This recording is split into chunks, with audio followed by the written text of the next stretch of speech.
Hello friends, welcome back to my new video. In this video, I'm going to teach you our today's 5 easy breezy and most important vocabulary words. So friends, as you know, I'm on the 75 days challenge and it's our 13th day. So friends, without any delay, let's get started this video.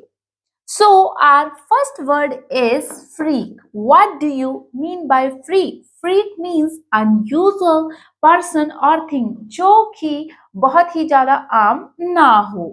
Sarah is a horror movie freak and loves watching scary film every weekend. That mean सारा एक horror movie lover है जिसको कि हम क्या बोलते हैं, freak बोलते हैं.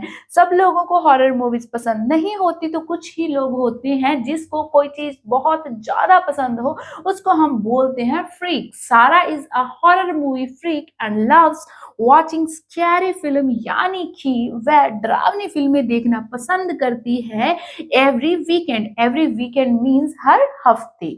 सारा को हॉरर मूवीज देखना बेहद पसंद है और वह डरावनी फिल्में देखती है हर hafte. So, our second word is mess. I hope you are familiar with this word. So, what it means is a disordered or unpleasant. यानी कि कोई चीज जो हमें पसंद ना हो. Can you clean up your room?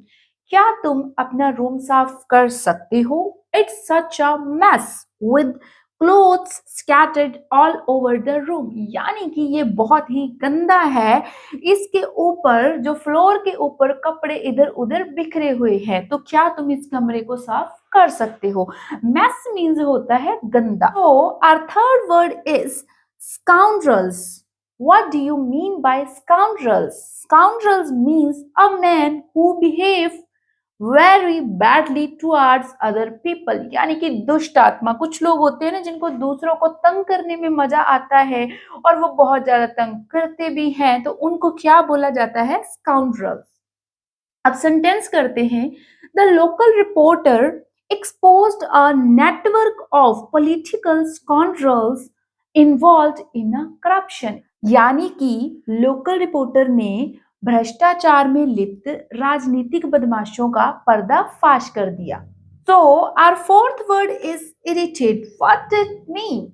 Irritate means feeling angry or frustrated. यानी कि बहुत ज्यादा गुस्सा आ जाना किसी चीज पे और frustration होना.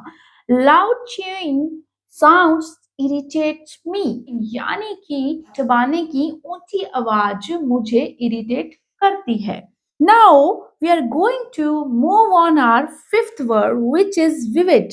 What do you mean by vivid? Vivid means bright, clear picture in your mind. यानी कि जब हम कोई चीज देखते हैं और हमें वो बेहद सुंदर लगती है और हमारे माइंड में उसकी जो इमेज होती है वो स्टक कर जाती है, हमारे माइंड में उसकी इमेज निकलती ही नहीं है, तो उसको हम बोलते हैं vivid.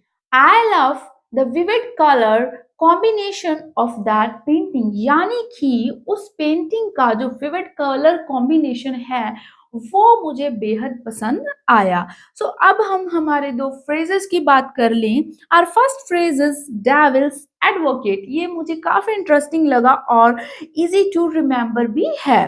डेविल्स एडवोकेट यानी कि किसी दुष्ट आदमी का क्या बनना?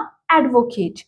Arguing from the opposite side to test an argument, which means मान लीजिए कोई टॉपिक के ऊपर डिस्कशन हो रही है और कोई दूसरा बंदा उसके सभी पॉइंट्स ऑपोजिट ही बोल रहा है, एक भी पॉइंट उस पर्टिकुलर टॉपिक के पक्ष में नहीं बोल रहा, तो हम उसको क्या बोलते हैं?